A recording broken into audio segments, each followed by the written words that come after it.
According to the FBI, hate crimes in America targeting Muslims or people who just appear to be Middle Eastern surged in the aftermath of 9/11. There is this cloud, with the hate crimes, with the profiling, with being rounded up. Again, I think this illustrates the power of film, that in spite of the reality, in spite of the material that we know to be true, we still embrace the mythology. The mythology is still a part of our psyches. Stereotypes take a long time to wither away. And for many of us, we're comfortable with our prejudices. We don't want to change. We've grown accustomed to this face.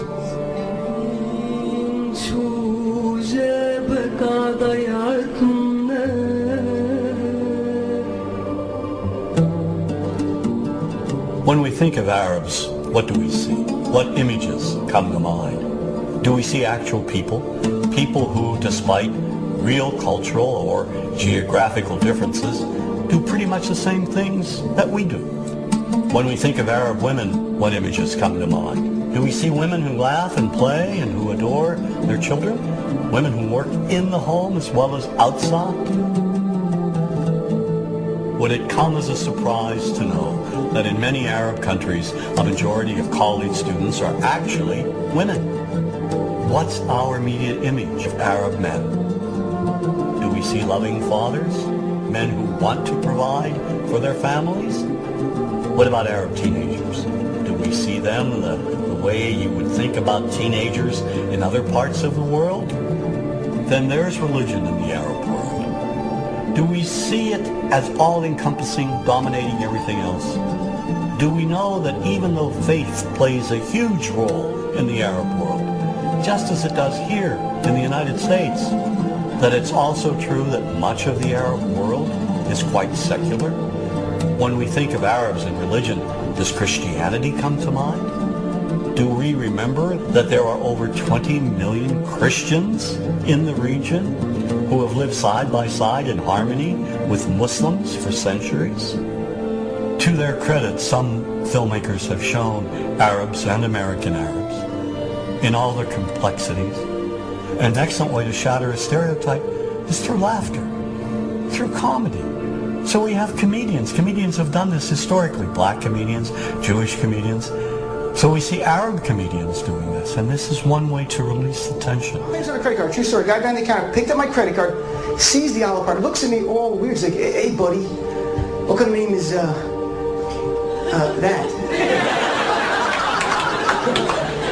I'm like, well sir, it's an Arabic name. He goes, what does this mean? So I'm like, well translate it to English? It means peaceful, friendly Arab? But he's not happy because, what Arab country is your family from? So I tried the most peaceful, proper one that he would like. So I'm like, we're from the same Arab country that Aladdin is from. To his credit, Michael Moore in Fahrenheit 9/11 in the DVD includes a scene with this comedy coming out. My name really is Ahmed, and I can't fly anywhere. All you white people have it easy. You guys get to the airport like an hour, 2 hours before your flight. It takes me a month and a half.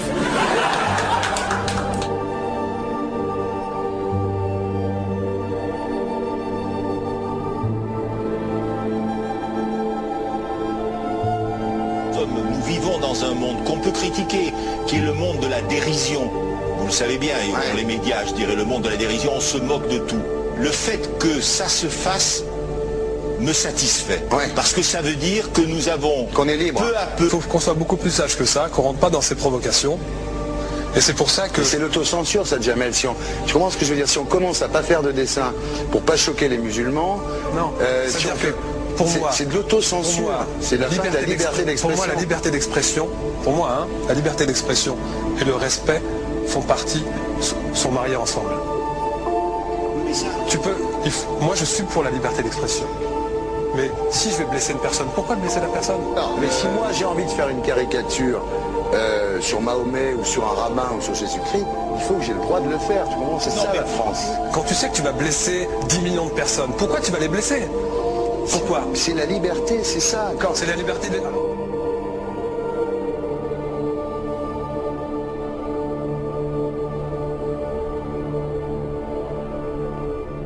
tout seul. Vous pensez pas que c'était à vous de vous excuser, non? En disant le sketch n'était pas très drôle, je suis désolé si j'ai blessé des gens, voilà, excusez-moi, voilà, c'est une connerie, c'est mon travail.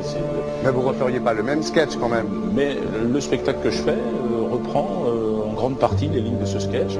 Mais il y a un truc que je ne comprends pas sur cette affaire, c'est qu'à aucun moment vous avez senti le besoin de vous excuser et que vous en avez rajouté. C'est tellement surprenant, c'est tellement inadmissible que j'en suis choqué. Voilà. Dans un pays où on peut parler, on peut s'exprimer. Et là, pourquoi tout d'un coup, sur un sujet, on ne pourrait pas s'exprimer sur vous savez bien pourquoi on ne peut pas s'exprimer. Pourquoi? Parce que dans ce pays, on a envoyé pendant la guerre des juifs dans des chambres à gaz et que ça crée un petit problème quand même. Vous voyez ce que je veux dire? Dans ce pays, on a envoyé pendant 400 ans des centaines de millions de Noirs, il y a eu 400 ans d'esclavage, et pourtant ça n'a pas empêché Michel Led de faire un sketch qui m'a fait marrer. Où il faisait un Noir, et à la fin il faisait un singe, en parlant des narines, en parlant des lunettes. En tout cas, lui, il n'a pas été interdit d'exercer son travail, il a même eu la Légion d'honneur. Quelqu'un qui a toute sa famille qui a été exterminée dans un camp de concentration et qui voit quelqu'un à la télé qui dit Israël, vous vous rendez compte? Je ne sais pas. Il y a des moments où même si on connaît les gens, même si on les a invités, on leur... Et c'est pour ça que... C'est l'autocensure, ça, Jamel. Tu comprends ce que je veux dire? Si on commence à pas faire de dessin pour pas choquer les musulmans, c'est de l'autocensure. C'est la liberté d'expression. Pour moi, la liberté. Et là, pourquoi tout d'un coup, sur un sujet, on ne pourrait pas s'exprimer sur ce sujet? Vous savez bien pourquoi on ne peut pas s'exprimer. Pourquoi? Parce que dans ce pays, on a envoyé pendant la guerre des juifs dans des chambres à gaz et que... Deux poids, deux mesures. La liberté pour tout le monde. C'est-à-dire? La liberté pour tout le monde. Il y a une personne comme Dieudonné qui a fait un rabbin, enfin qui a fait un colon juif, etc. Tous ces DVD ne sont plus dans les pactes. On l'empêche médiatiquement, on ne le voit plus. Alors que lui, c'est un comique. Plusieurs lois qui ont été faites contre l'antisémitisme. Et moi, je fais un appel aujourd'hui de faire une loi contre l'islamophobie.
Don't think you